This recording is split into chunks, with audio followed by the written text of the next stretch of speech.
got a GR Corolla. Ooh.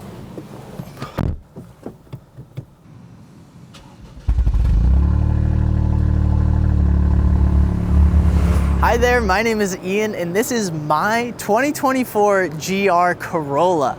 I've been so lucky to buy this Corolla, the core model with performance package in supersonic red for MSRP, which came to $39,200.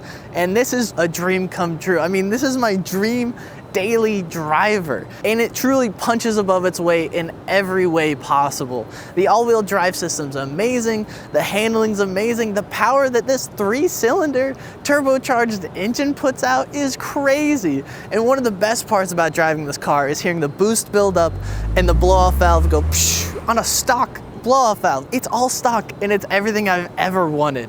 Now, I've always been a huge fan of hatchbacks. My first car was a Mazda 3 hatchback. It was so sporty, I loved the look, it was so practical, and I've been fighting for hatchbacks ever since. I was one of those people on the forums getting excited, hoping for its announcement, and on the day I watched the live stream from start to finish, and I couldn't possibly wait for the media day for all the YouTubers to release all their videos on the car. When I saw the press photos and the live stream and I saw the full announcements of this car, one of my first thoughts was, damn, that kind of looks like my old Mazda 3. I really like that car. And I don't mean to say that, this looks outdated in any fashion, because I think that old Mazda 3 still looks great. And honestly, I think this looks beautiful. I already thought the regular Corolla hatch looked pretty good, so add a couple hundred horsepower and some wide hips on this bad boy and you got yourself a pretty good car. I loved it so much, in fact, that only a few days after its announcement, I was calling Toyota dealerships all over Massachusetts and New England to see if I could get an allocation in the future. So I was in a weird car ownership kind of space at the time. I had two cars. I had a 96 Miata, which I still own, and I had an E36 M3, which I sold to actually put money down on this car. I was already on a ton of dealer lists, and I was looking to buy a GR86. And I was on lists for the 86 for years. I had actually passed on a few of them because it wasn't the spec that I wanted, and I thought for the price of the 86, I didn't really want to spend my money on anything except exactly what I wanted. And so I'd been living on this unemployment adventure for quite a while, making some content here on YouTube and maintaining the E36 and looking after the Miata in the storage. And so to my surprise, one day I get a phone call saying that there is an allocation for a GR Corolla core model with the performance package in supersonic red for MSRP with my name on it. All I had to do was get it that week. And luckily I was already finalizing a deal for my E36, so I had the money for a down payment, so it all just kind of worked out. And only a few days later, my friend Jack, thank you so much, Jack, drove me 3 hours to pick up this bad boy from Albany, New York, and drive it all the way back home to Boston. And for the record, it got 34 miles per gallon on the highway on day one. This car drives so well. I don't really know what I expected from a brand new manual transmission 3-cylinder car, but it has exceeded every single expectation I've ever had about any vehicle ever. The car, it's just so good. The steering is amazing.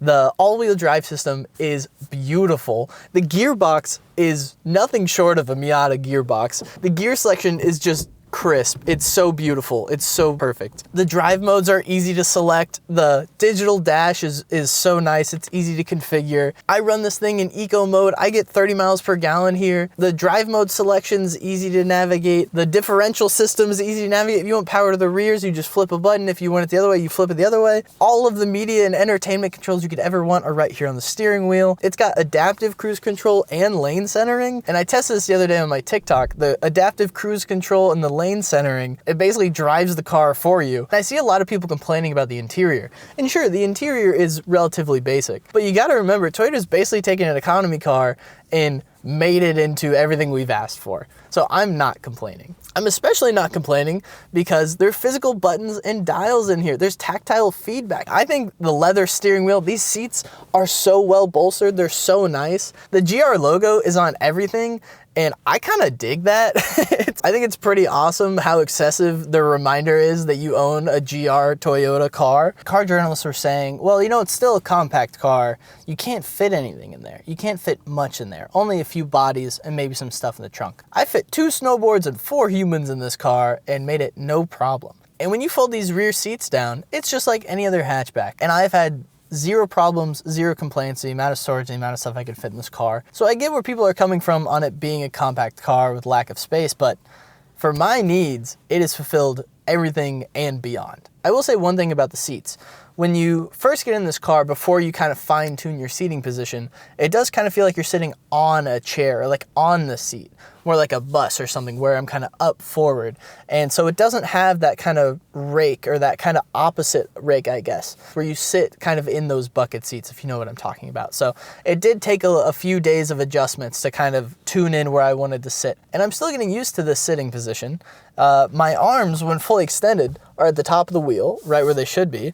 But I feel a little cramped on the knees. When I engage the clutch fully, I'm not really pushing my leg too far. And one thing I've noticed in day-to-day driving, in stop-and-go traffic, the IMT really is just a breeze. You just lift the clutch and you don't have to worry about anything else. But the weird thing is, the clutch, and this may just be due to how new the car is and it's not worn in yet and blah, blah, blah, but the clutch is really weird. I've driven a lot of manual vehicles and I've never driven a car that has a clutch that feels like this. I don't really know how to describe it. It's like a non-linear amount of pressure that you have to push and then it engages really high. I don't know. It's just weird. You just got to drive one. Some people saying like, oh, I disabled IMT and like, oh, I disabled lane assist and this feature, blah, blah, blah.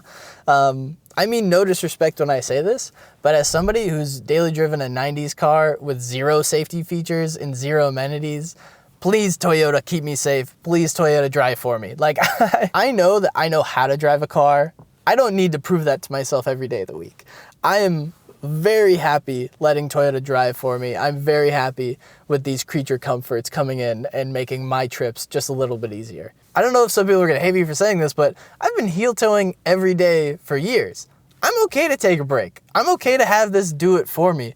I'm not chasing lap times when I'm going to the grocery store. I'm just having a good drive. And I love the intelligent transmission auto rev matching my downshifts because the only other car I've ever been in was a Porsche 911 in Sport Plus mode where it was rev matching for me. So every time I do it, I feel like I'm driving, you know, $150,000 Porsche 911, and I love that.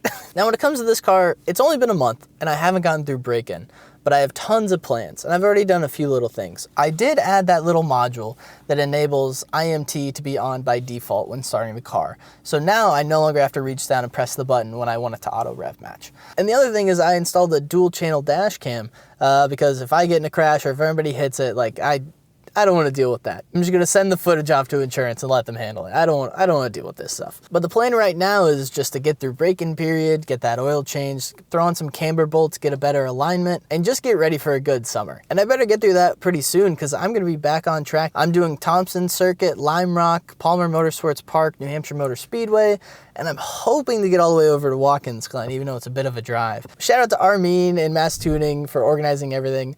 And after blowing up the Miata last year, I'm just excited to get back on track. Overall, this car is amazing. It is really a dream come true to be able to own and experience the GR Corolla. Honestly, for the money, I don't think there's any other car on the market that I would get as a daily driver. I mean, I bought this for under $40,000. And, you know, the only other car I could really see myself wanting is a Miata, but I've already solved that problem. So overall, owning this car has been nothing short of a dream come true. It really is my dream daily driver, and it has delivered on every promise it's made so far. Nothing gets me more excited for the day when I hear the boost building up and that blow-off valve from a stock 3-cylinder, 300 horsepower engine. Oh my God, that thing is so tiny and it is so amazing. I'll have some more driving videos up for you guys soon, but thank you so much for tuning in and watching and continuing to support me in this content journey. So leave your thoughts down below, stay tuned, and as always, thank you all so much for the support and thank you guys for watching.